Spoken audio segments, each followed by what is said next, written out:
ಗೊತ್ತಿದೆಯೋ ಇಲ್ಲವೋ, ಕೃಷ್ಣನ ಬದುಕಲ್ಲಿ ಕೂಡ ಒಂದು ಭಗ್ನ ಪ್ರೇಮದ ಕಥೆ ಇದೆ. ತಾನು ಜೀವಕ್ಕಿಂತ ಹೆಚ್ಚು ಪ್ರೀತಿಸಿದ ಯುವತಿಯನ್ನ ಅವನು ಮತ್ತೆಂದೂ ಕಾಣದಂತೆ ಬಿಟ್ಟು ಹೋಗಬೇಕಾದ ಪ್ರಸಂಗ ಬರುತ್ತೆ. ಹಾಗೆ ತನ್ನ ಯೌವನದ ಮೊದಲ ಪ್ರೇಮವನ್ನ ಬಿಟ್ಟು ಹೊರಟ ಕೃಷ್ಣ ಖಿನ್ನತೆಗೆ ಒಳಗಾಗಿ ಕೂತಿದ್ರೆ, ಅವನಿವತ್ತು ಮಹಾನ್ ರಾಜತಂತ್ರಜ್ಞನಾಗಿ, ಪ್ರತಿಯೊಂದರ ಸೂತ್ರಧಾರನಾಗಿ, ಒಂದು ಕಾಲಘಟ್ಟದ ಎಲ್ಲವನ್ನೂ ತಾನಾಗಿ ನಡೆಸುವ ಮಹಾನ್ ಶಕ್ತಿಯಾಗಿ, ದೇವರಾಗಿ ಕಾಣಿಸ್ಕೊಳ್ತಿರ್ಲಿಲ್ವೇನೋ. ಹುಟ್ಟಿದ ಕೂಡಲೇ ಮಥುರೆಯಿಂದ ಗೋಕುಲಕ್ಕೆ ಬಂದ ಕೃಷ್ಣ ಅಲ್ಲಿ ವೃಂದಾವನವನ್ನ ಸೇರಿದ. ಅಲ್ಲಿ ತನ್ನ ಲೀಲೆಗಳಿಂದಲೇ ಗೋಪ ಬಾಲಯರ ಮನ ಗೆದ್ದಿದ್ದ. ಅವನ ಅದ್ಭುತವಾದ ಕೊಳಲ ನಾದಕ್ಕೆ ಮನಸೋಲದ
ಯಶೋದೆ ಏನೇ ಹೇಳಿದ್ರು ಕೃಷ್ಣ ಅದನ್ನು ಒಪ್ಪೋದಕ್ಕೆ ಸಿದ್ಧನಿರಲಿಲ್ಲ. ನಾನು ಅವಳನ್ನ ಬಿಟ್ರೆ ಬೇರೆ ಯಾರನ್ನು ಮದುವೆಯಾಗಲಾರೆ ಅಂತ ಹಠ ಹಿಡಿದ್ಬಿಟ್ಟ. ಯೌವನದ ದಿನ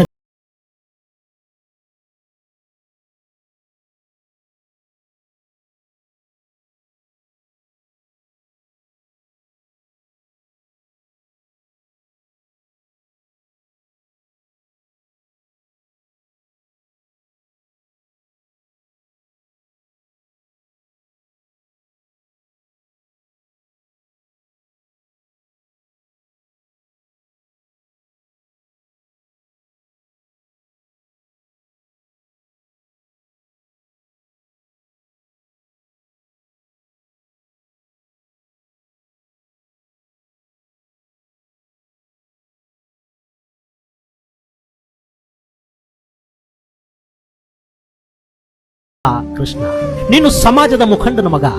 ರಾಧೆ ಸಾಧಾರಣ ಕುಟುಂಬದ ಹೆಣ್ಣು ಮಗಳು. ಭೂಮಿ ಆಕಾಶದ ನಡುವೆ ಇರುವಷ್ಟು ದೂರ ನಿಮ್ಮಿಬ್ಬರ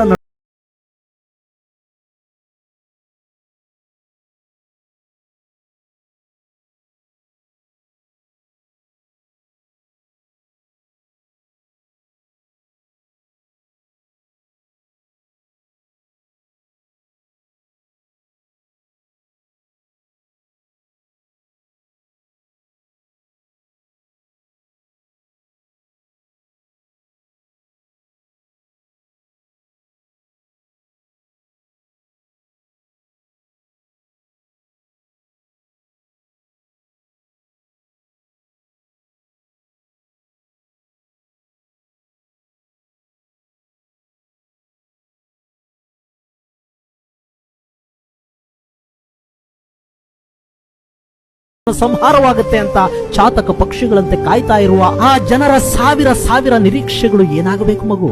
ಗರ್ಗಾಚಾರ್ಯರ ಈ ಮಾತುಗಳು ಕೃಷ್ಣನ ಮನಸ್ಸಿನ ಮೇಲೆ ಪರಿಣಾಮ ಬೀರಿದೆ. ಆಚಾರ್ಯರ ಈ ಮಾತುಗಳು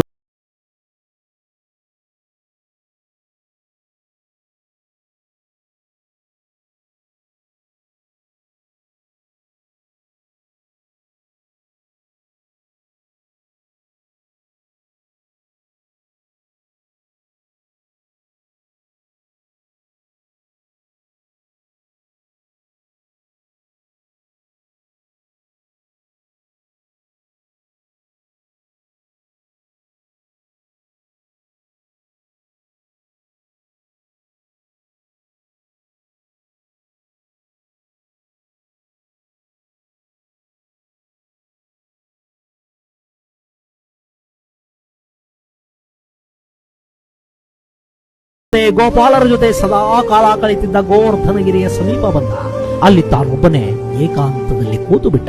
ಅದೆಷ್ಟು ಹೊತ್ತಲ್ಲಿ ಹಾಗೆ ಒಬ್ಬನೇ ಕೂತಿದ್ನೋ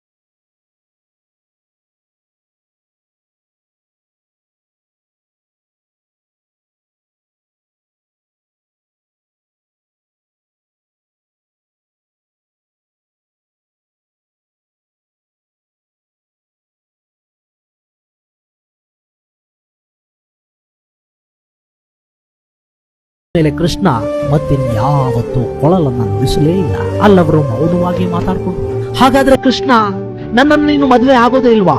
ಉಮ್ಮಳಿಸಿ ಬರ್ತಿದ್ದ ದುಃಖದಲ್ಲಿ ಕೇಳಿದ್ಲು ರಾಧೆ.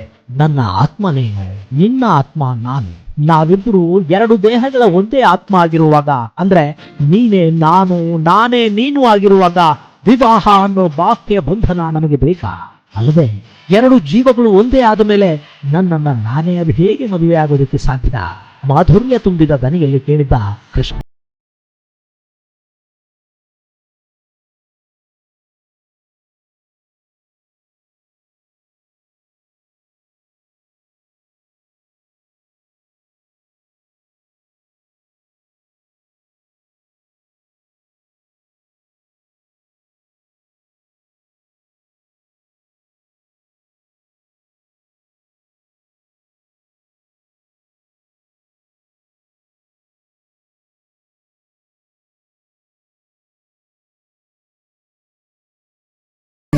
ಬದಲಿಗೆ ವಿವಿಧ